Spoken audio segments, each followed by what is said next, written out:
This Rubik's Cube costs 10 times more than this one, and honestly, it's better. It turns smoother, it feels better, it looks better. So why am I saying the expensive cube is worse? Because there is one problem. It costs 10 times more. Today I'm going to compare these two cubes and find out if the expensive one is actually worth the money. The expensive cube looks amazing. The plastic feels more premium. The pieces look cleaner. And the whole cube just feels like a high-end product.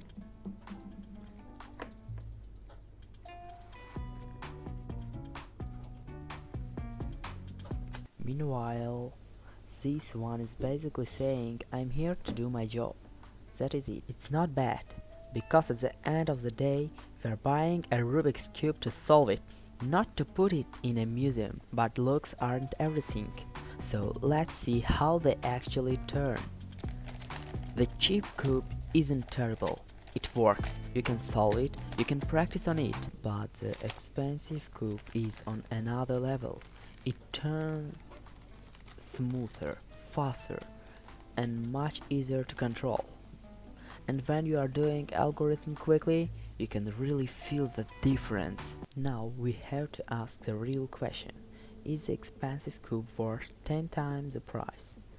Let's say this cheap cube costs around $5 and the expensive one costs around 50. That's a 10 times different. And if you're already a serious speedcuber, that extra money can make sense. But what if you're just starting out?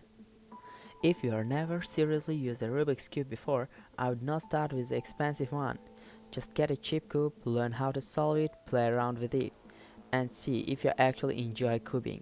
Because imagine spending $50 on a cube, solving it once, and then putting it on a shelf, and never touching it again. That's not exactly a great investment. And here's probably my biggest argument for the cheap cube.